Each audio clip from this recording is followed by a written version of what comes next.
Hi, and thank you to the organisers for inviting me back. Those of you who've seen me speak before will know that given the title of this presentation, I'm going to concentrate very much on clinical and moral ethical issues and probably less on compliance, which I'm sure will be extremely disappointing to most of you. I think first a bit of a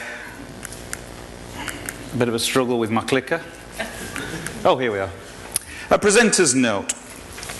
Giving a lot of talks, and one of the problems with giving talks is that some of the slides you see over and over again, and some of the slides in this presentation are the same as the ones I used 2 weeks ago in a compliance conference. Fortunately for me, barely anyone who goes to compliance conferences goes to digital conferences. There are one or two exceptions. And barely anyone who goes to digital conferences goes to compliance conferences. And is it then any blooming wonder we get stuck? Because actually we always go to the things that we're interested in, and we never learn enough about what the other people are interested in. So we perhaps need a bit more cross-collaboration. So that's perhaps my first point. But the big point I was making at this compliance conference, and which I'm making again today in a different context, is that compliance is always secondary to morality and to our consideration of morality. And when we forget that, we fail the industry. Tim Ringrose said earlier, I think what he described, he said the pharmaceutical industry has lost its moral virtue. Well, you may feel this is paradoxical, but I think our obsession with compliance at all costs, driven by lawyers, is actually responsible in part for that, in large part from that. There is no moral virtue in doing what you have to do. If somebody stood over you with a big stick forcing you to do something, well, so what? Where's the good in you? What moral purpose do you have? Until we convince the rest of the world that we can do things without a big stick over us, without compliance rules, then we will never regain our moral virtue. I was talking as well about this paradigm that we are now currently, in my belief, operating to within the pharmaceutical industry, and which is killing things like digital innovation. It's a paradigm in which everything in the black area, this is stuff I can't do because I'm told it's bad. I'm not thinking it's bad, don't know what I'm thinking, but I'm told it's bad by people in compliance. But everything above that line that's not in the bad, I can do for myself and my company and my brand and to make money because it isn't in the bad stuff. And that unthinking approach has led us to make mistakes. Because people operating up there think they can do things just because they haven't been told it's bad. And that's not true. And when they do make a mistake, in order to stop anybody doing anything like that again, the compliance bar goes up again. And we put more stuff in the bad stuff so that nobody can do it. This paradigm is failing us, and it's failing us in social media. Because at the end of the day, and back to the compliance issue, nobody cares in the wider world if you're compliant or not.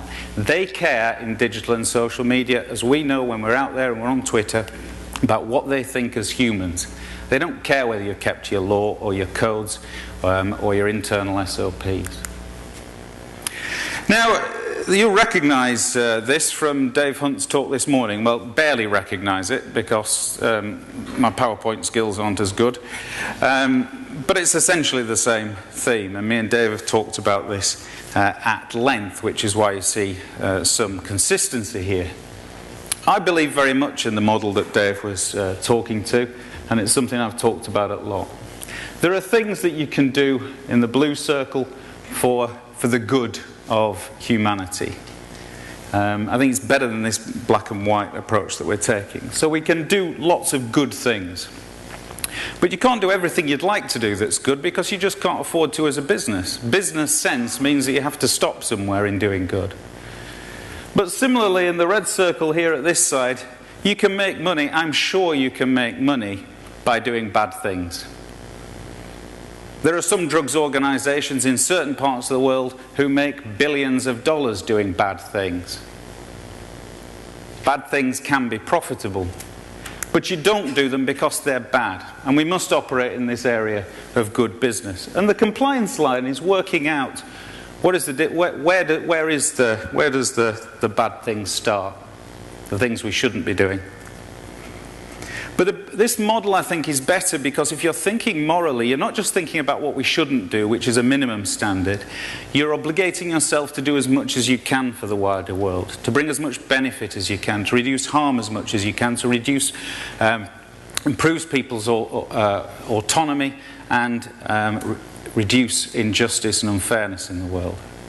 That's what you're doing if you're acting morally.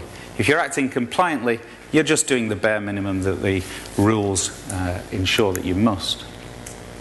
Now, the third thing from this conference a couple of weeks ago was I was asked to give consideration how I would change company culture. And I gave about 10 suggestions, but this was my biggest. If I was CEO of a big pharmaceutical company tomorrow, I would make it company policy to slap anybody who said that anybody but the patient, the end user, was the customer. Part of the problem that we've got into as an industry is that we're looking at the customers as the health professionals, as the payers. These are people we've got to deal with to get to our customer. If we treat the health professional as a customer, we will make mistakes because we're putting the patient somewhere down in the wines and spirits of our considerations. We only do things for health professionals to help the patient. When you're doing things to help the professional by himself, then you're in the area of bribery. Now, this quote, well before the days of internet and digital and social media, I'm sure you're all well aware of. It's rolled out when people are feeling emotional about the pharmaceutical, about what we should be doing, and in these sorts of talks. We try never to forget that medicine is for the people. It is not for the profits. The profits follow, and if we have remembered that, they have never failed to appear. The better we remember it, the larger they have been. Many of you will know that it was said by George Merck, but it was said in 1950. 1950, how much crap has gone under the bridge in that time because people have forgotten that? My proposal is that actually we really take that to heart and stop just playing lip service. Because common morality, what ethicists call common morality, those values that we hold dear as humans, that everybody in this room holds dear, that were honed through hundreds of thousands of years of human evolution, is the connection to me between the business and working in the patient benefit and the compliance rules. There is not a compliance rule that you can mention that I cannot tie back to an ethical principle somewhere. You may not agree with it, you may have other opinions about that, but they can all be tied back. But if we're truly acting in the patient interest, and as Dave proposed, that is in the business interest, then we must be acting morally, because morality is about how you consider other people and how you look after other people. Now, when I'm doing my compliance training, I call it compliance training so people know what I'm talking about when I'm trying to sell it. But actually I talk more about ethics, just if you ever did ask me, so you're warned. I try to get people to work through a little algorithm, if you like, when they're stuck in difficult situations. And this is perfect, I think, for when we're considering things in social media and in digital activity. The first thing, and this is really what's going to be the subject, the rest of my talk, is the bit that we always miss out, and it's the most important bit. The first bit is it ethical to me? Thinking about what I'm trying to do, can I, as a human, justify it?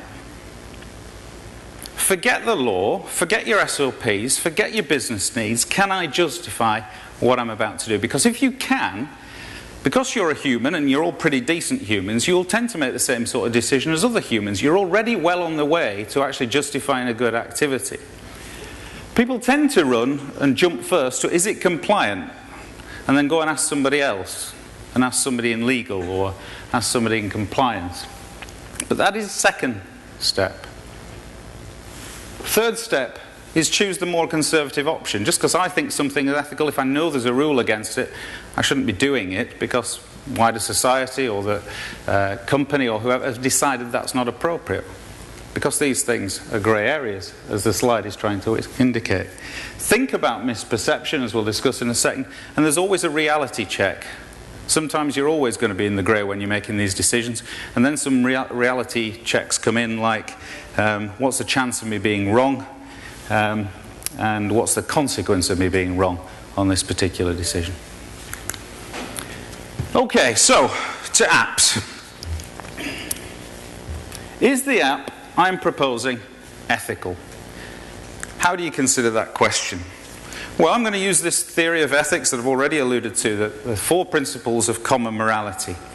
And this theory says essentially that all of us as humans share 4 principles that we all hold dear. We balance them off differently, and that's why we reach different decisions about what's ethical, but we all use the same 4 principles. Bring benefit to people, beneficence. Minimize harm to other people, non-maleficence. Not don't cause harm.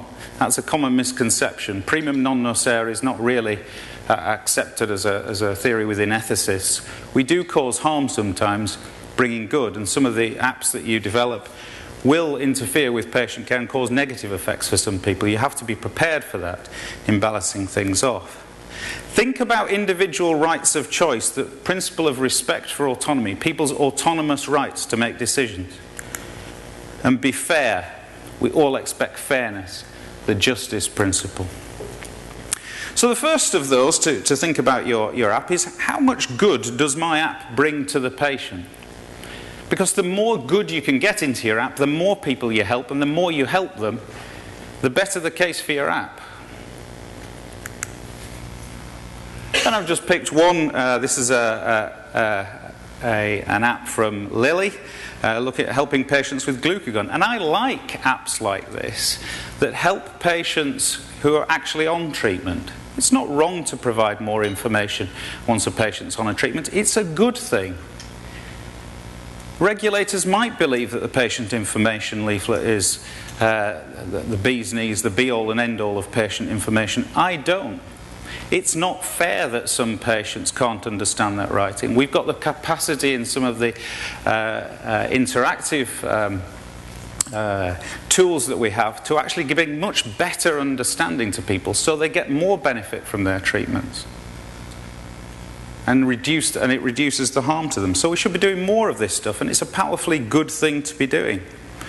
And just as a little aside, people often ask me, well, is a product-specific app that a person may download after they've been prescribed a medicine, is it promotional or non-promotional?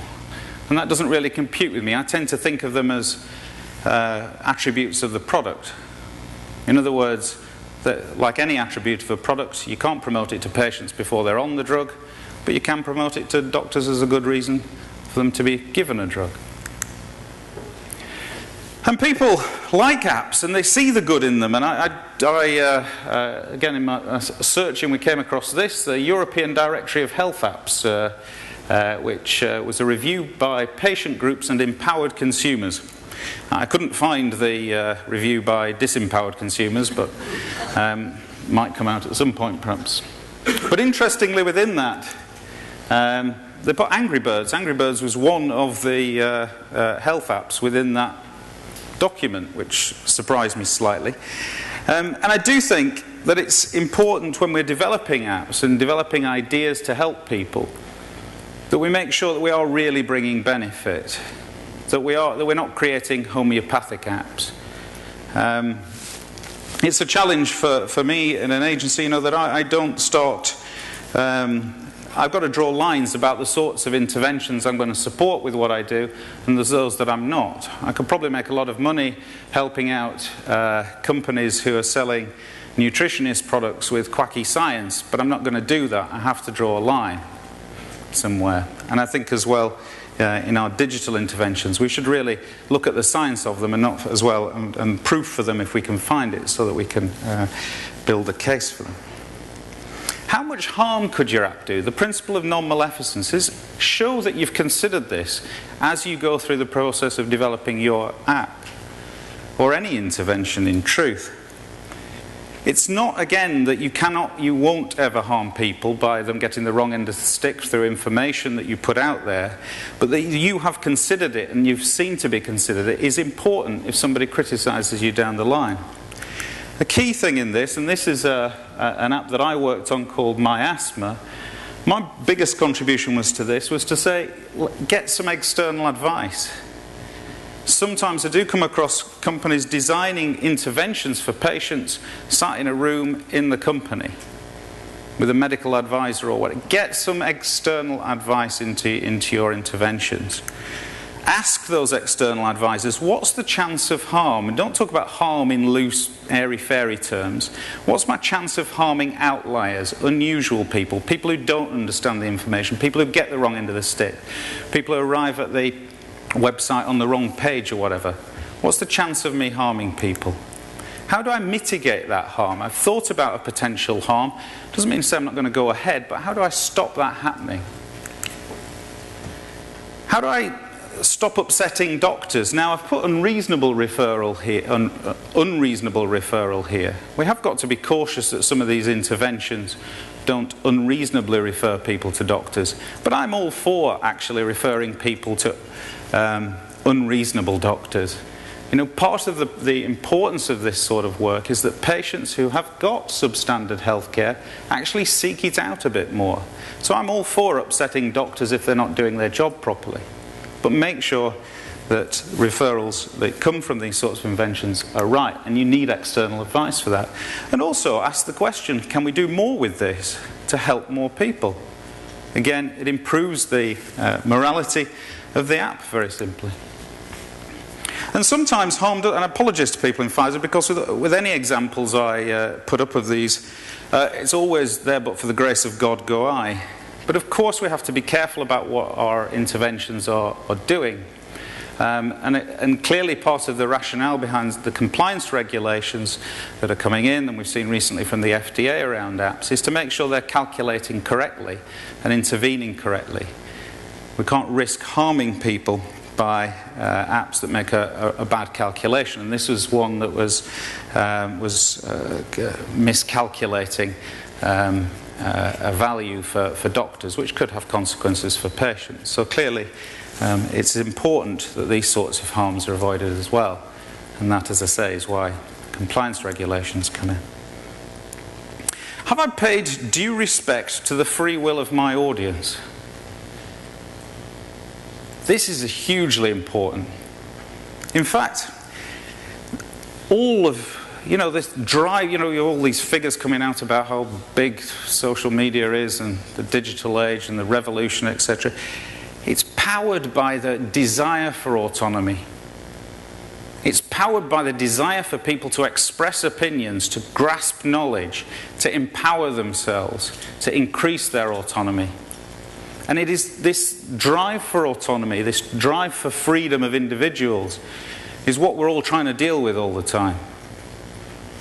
And it's also what will penalise us if we get it wrong, in social media particularly. People will express their opinion.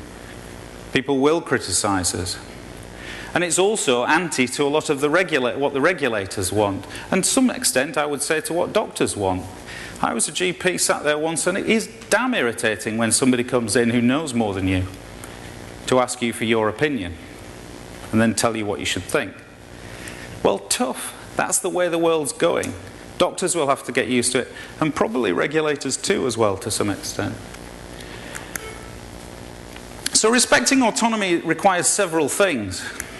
It is powered by knowledge, and when we give knowledge to people, we give them better autonomy to act. So it's a good thing. But it's important that that is the truth, whatever that is.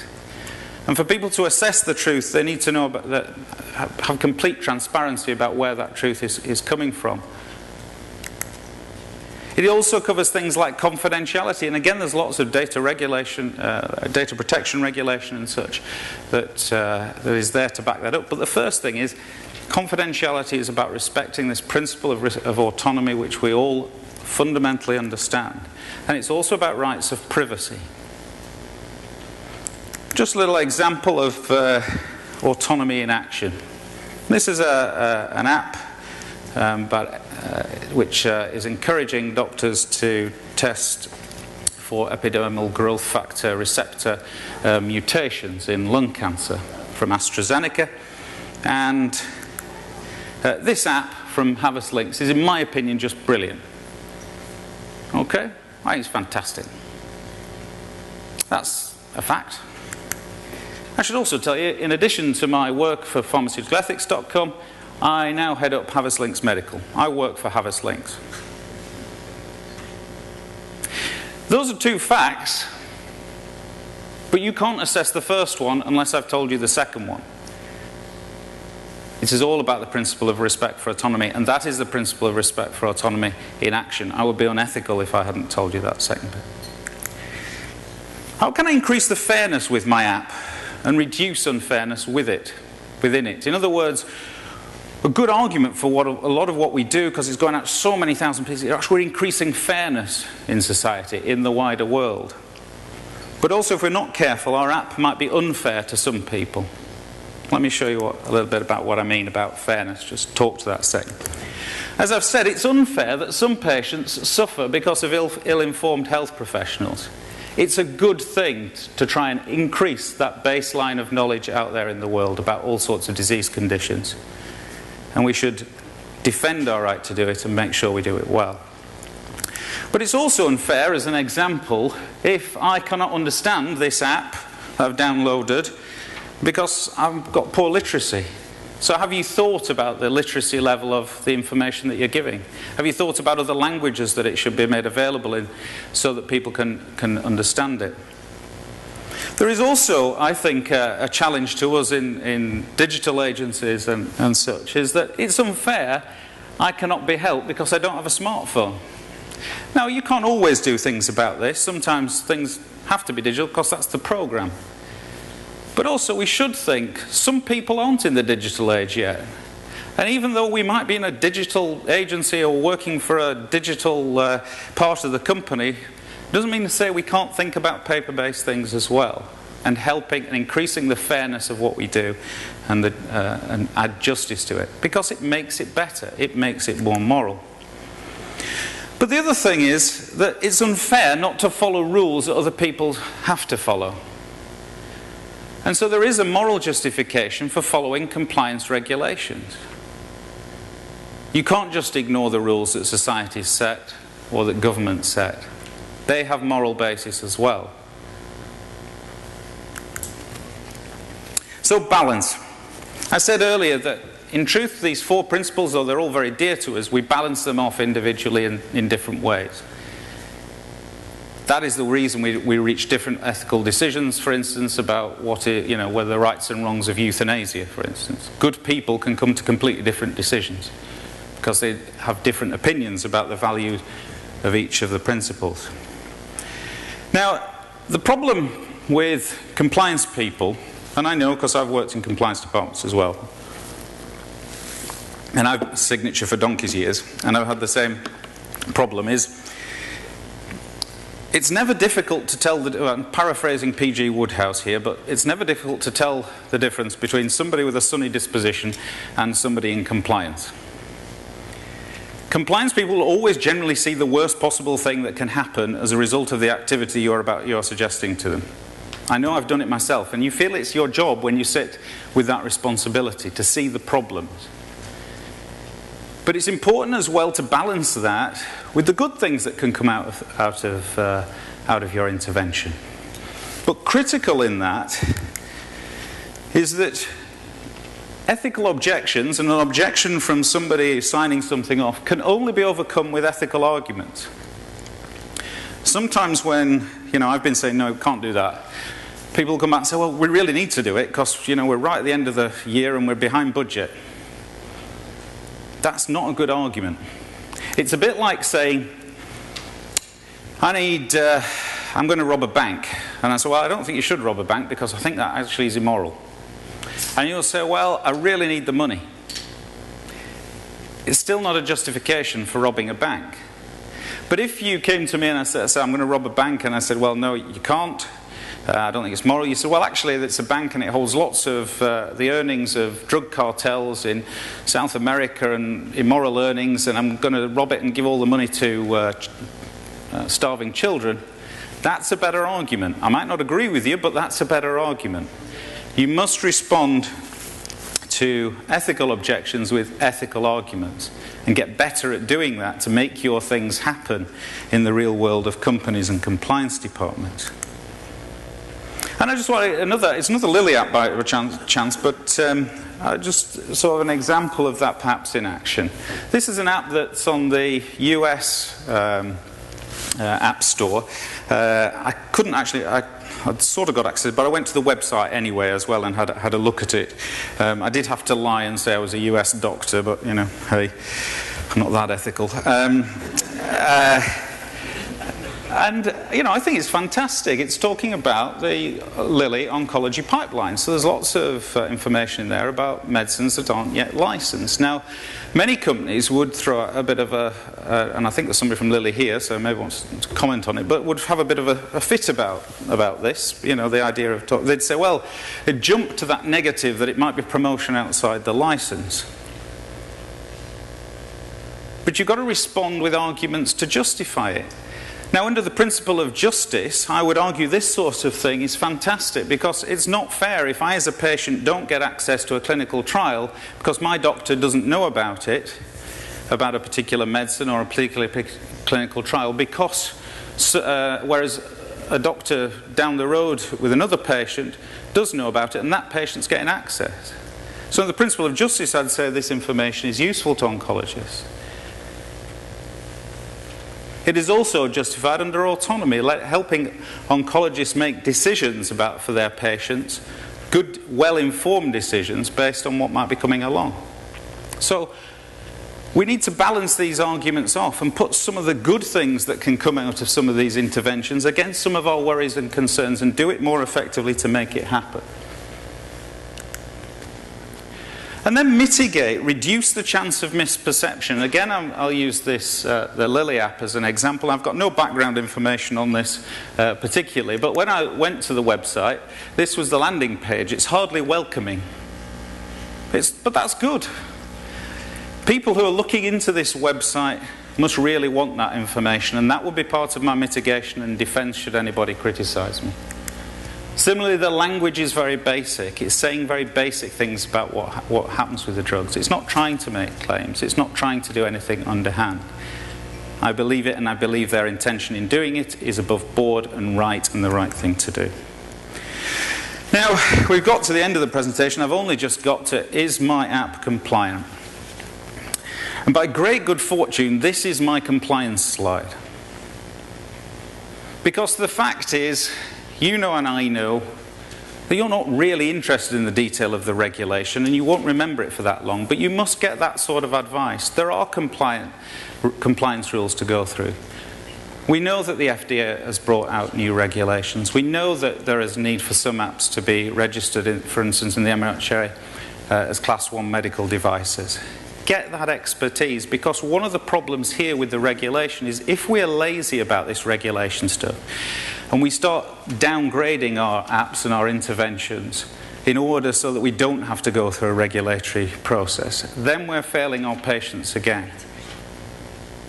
You do have some hoops to go through, and you must get the expertise in-house in order to make it happen. So in summary, do as much good as you can for your patients. Remove the chance of harm as much as you can for your patients. Respect the free will of the individuals you're dealing with, and increase fairness in life generally, and remove unfairness from what you're doing. Those are actually the qualities required to be a pretty good human being in general, and they're no different from the qualities required to make good interventions in digital and social media.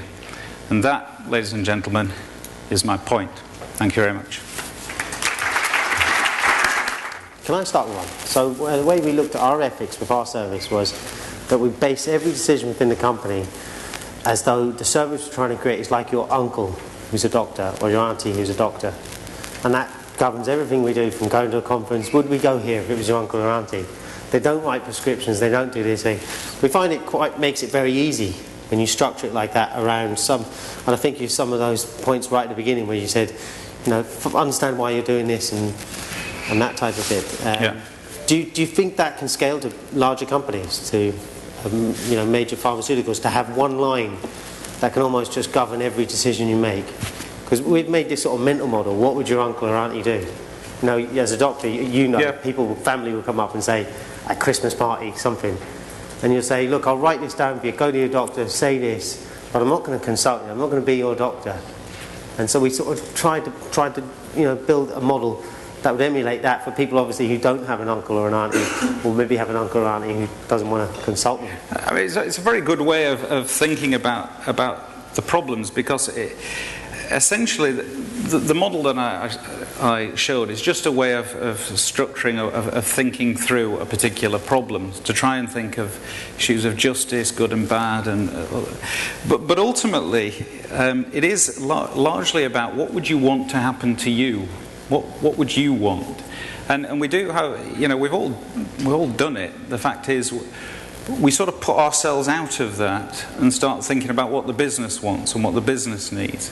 But I think there is a value in putting yourself in the position of a patient at the other end and thinking through it like that, if that's what you're implying. Have you seen any big companies actually take an approach where they say, or move to that approach, where they're just saying, we're going to act like a person rather than a... Not that particular one.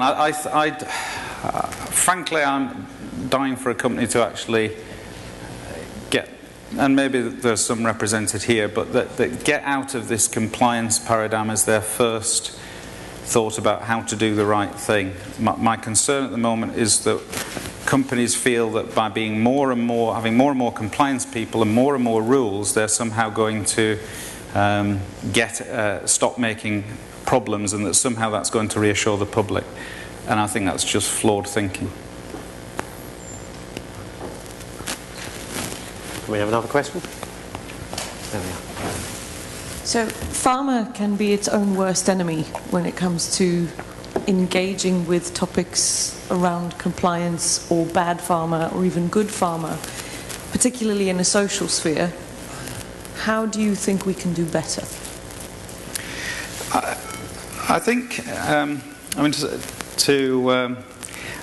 think there is value in understanding in thinking through these sorts of things about how people work out what's good and bad. I'd go back to this point that nobody really cares whether you've been compliant. If you've made a mistake and your response on social media is we followed the rules, you've lost your argument. You need to argue as humans, essentially, because there's humans at the other side, and think, to the point earlier, how you would feel if you heard this. So I feel we need to just get a way back to that to understand those sorts of thinking. I mean, I'm trying not to say what you all need is really good training on this stuff, but I think it would help if people actually had conversations about ethics and morality in their companies more than compliance, or at least alongside compliance. I'm not saying compliance isn't important. Rules are necessary for coordinated activity and for order in society. But at the moment we divorce compliance from the creative side of what we do. Ethics is the link, and we need to be having more conversations about the morality of what we do. A question for David, I guess. You mentioned Microsoft Health Vault and PHR. What is your feeling about individual users, consumers, patients, their appetite for having that own personal health record? What's the appetite for them to have all of this information? So I guess that's the first question. And the second question, I guess, is for the other presenter, is more around, we've heard a lot of being discussed around, privacy, around patient data and so on. There are organizations out there like Patients Like Me that are actually selling that data on to others. Do patients and consumers really care how that information is used? Okay, Nick, you nail that one, and then when we start the session, the discussion afterwards, we'll talk about DHR as a starter. I'm not I'm not sure I'll nail it, but my first question almost back to you is, do patients really know what's happening with their data? Do people really know what's happening with their data? I suspect we don't. I suspect we'd be more horrified if we were, but I don't know the answer to your question in terms of, is there a poll on it? I would be upset, back to the point, if somebody was selling my data without my knowledge.